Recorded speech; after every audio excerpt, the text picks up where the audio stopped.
Emirates built its entire empire on enormous wide-body jets. Turkish Airlines went the opposite direction completely.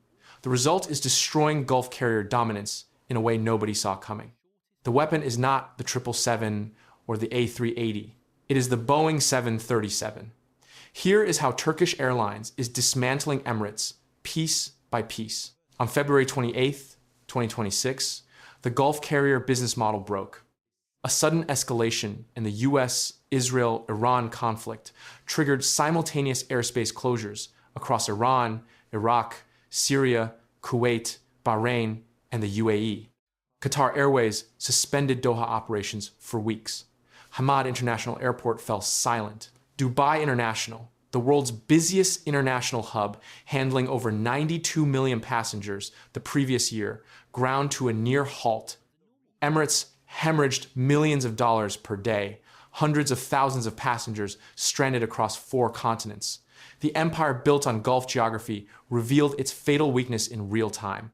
One airline did not just survive the crisis, it grew during it. Turkish Airlines added supplemental flights to Asia within days. Its Istanbul hub absorbed displaced transit traffic. Its network of 303 international destinations across 132 countries kept operating. The weapon behind this expansion is not what most people would expect. It is not a massive wide body. It is the humble Boeing 737. And the way Turkish Airlines deployed it has been quietly destroying Emirates for years. To understand how the Boeing 737 became Turkish Airlines' competitive weapon, examine the structural limitation built into the Emirates business model. Emirates operates around 250 wide-body aircraft, massive 777s carrying 350 passengers, Airbus A380s carrying over 500. These aircraft achieve extraordinary efficiency when they fly full, but they require enormous passenger volumes to justify operation. A wide-body flying half-empty is a financial catastrophe. This creates a constraint most analysts overlook. Gulf carriers cannot profitably serve secondary cities generating only 100 to 150 passengers per day. The economics simply collapse. Emirates needs trunk routes between major population centers to fill its giant aircraft. Turkish Airlines identified this gap and exploited it ruthlessly. By deploying Boeing 737s and Airbus A320 family aircraft, Turkish Airlines profitably operates routes Emirates physically cannot serve. A Boeing 737 carrying 150 passengers to N'Djamena or Dushanbe or Mogadishu generates profit at load factors that would bankrupt a Boeing 787 on the same route. This is why Turkish Airlines reaches 303 international destinations, while Emirates served only 148 destinations as of March 2025. The gap is not ambition. It is aircraft economics. Every Boeing 737 landing in a city no Gulf carrier can reach creates feeder passengers for Istanbul's hub. Thousands of secondary city travelers connect through Istanbul onto wide-body flights heading to London, New York, Sao Paulo, and Tokyo. The Gulf carriers optimize for trunk routes between major cities. Turkish Airlines optimize for capillary reach into every market, generating even modest demand. This dual fleet strategy creates compounding advantages. The Boeing 737 fleet builds the network reach. The wide-body fleet monetizes that reach through high-yield long-haul connections. Emirates cannot replicate this without abandoning its entire operational identity. Now layer geography on top of the fleet strategy. Istanbul sits in a corridor between Europe and Asia that passes over Turkey and the Black Sea rather than through the Persian Gulf. Flights from Istanbul to East Asia can route north of Iran entirely, over the Caucasus, through Central Asian airspace, into China without ever entering a conflict zone. Flights from Istanbul to Africa pass over the Eastern Mediterranean and Egypt. Flights to Europe barely leave NATO airspace. This is not a marginal advantage. It is structural immunity to the geopolitical risks that periodically paralyze Gulf operations. The 2022 Ukraine invasion previewed exactly how this geographic position translates into competitive advantage.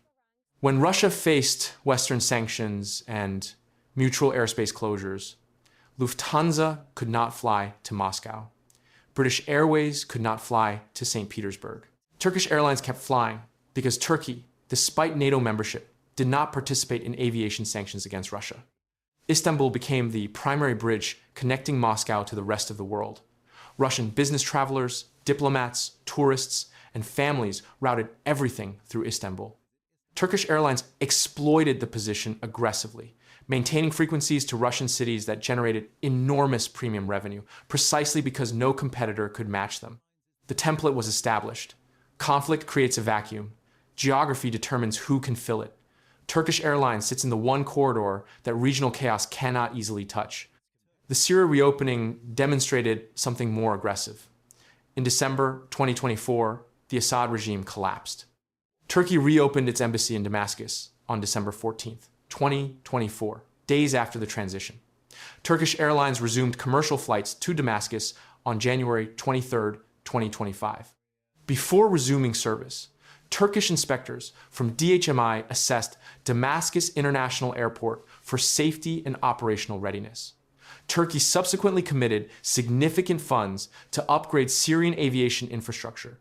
By April 2025, the route expanded to daily service. By July 2025, AJet, Turkish Airlines' low-cost subsidiary, launched additional Istanbul-Damascus flights. Direct flights between Ankara and Damascus resumed after 14 years. The Yerevan launch on March 11th, 2026 demonstrated yet another dimension. Turkish Airlines launched direct flights between Istanbul and Yerevan, Armenia, despite decades of closed borders and no diplomatic relations between the two countries. The flight functions simultaneously as commercial service and tangible act of soft power, using aviation to bridge divides that diplomats had failed to close. Then came February 2026. The Gulf collapsed almost overnight. Turkish Airlines did not simply continue operating. It scaled up aggressively to capture displaced demand. Passengers on Gulf carriers found themselves stranded around the world without onward connections. Turkish Airlines added supplemental flights to Asian destinations, capturing the demand in real time. The financial evidence reflects the strategy. In 2025, Turkish Airlines generated approximately $24.1 billion in total revenue. Together with AJet, it carried 92.6 million passengers at a load factor of 83.2%. Net profit reached approximately $2.9 billion. Those numbers were achieved before the February 2026 Gulf collapse delivered what amounts to the largest involuntary transfer of premium transit traffic in modern aviation history. Honest assessment requires acknowledging Turkish Airlines paid real costs during the 2026 crisis. The airline suspended flights to Iran, Iraq, Syria, Lebanon, Jordan, Qatar, the UAE, Kuwait, and Bahrain. These included some of the airline's most profitable short and medium-haul services. Many long-haul routes to South Asia, Southeast Asia, and East Africa depended on airspace adjacent to Iran and Iraq. When those corridors closed, Turkish was forced to reroute, adding hours to flight times and burning significantly more fuel. This is the nuance the simple headline misses. Turkish Airlines is not structurally immune to Middle Eastern conflict. It is structurally more resilient than its Gulf competitors. That distinction is meaningful. The airline absorbed shocks that proved catastrophic for Emirates and Qatar. Most Gulf carriers cannot replicate Istanbul's strategic position, even if they wanted to. The barriers extend far beyond geography. Physical location is immovable. Dubai sits at the center of the conflict zone. You cannot relocate an airport. Fleet composition creates structural rigidity. Emirates cannot suddenly deploy Boeing 737s to 150 secondary cities. Its entire operational infrastructure, crew training, maintenance facilities, and gate configurations are optimized for wide-body operations. Restructuring would take a decade. Diplomatic positioning is not transferable. Turkey's quasi-neutral foreign policy, maintaining relations with Russia, Iran, Israel, NATO, and various Middle Eastern factions simultaneously, gives Turkish Airlines routing permissions no Western-aligned Gulf state can match. Network density compounds over time. Those 303 international destinations did not materialize overnight. Each new city required years of market development, regulatory negotiation, and operational learning. The carrier's first-mover advantage in dozens of African, Central Asian, and Middle Eastern markets creates revenue streams that cannot be replicated quickly. As of May 2026, Turkish Airlines is accelerating expansion from 516 aircraft toward over 800 by the airline's centennial. The carrier is not merely benefiting from temporary disruption. It is structurally replacing Gulf capacity with Istanbul capacity, flight by flight, route by route, crisis by crisis. The Boeing 737 made all of this possible. The aircraft that Emirates considered too small to bother with became the foundation of Turkish Airlines' competitive empire. While Gulf carriers chased the highest yielding passengers on the biggest routes with the biggest aircraft, Turkish Airlines built a network reaching everywhere else.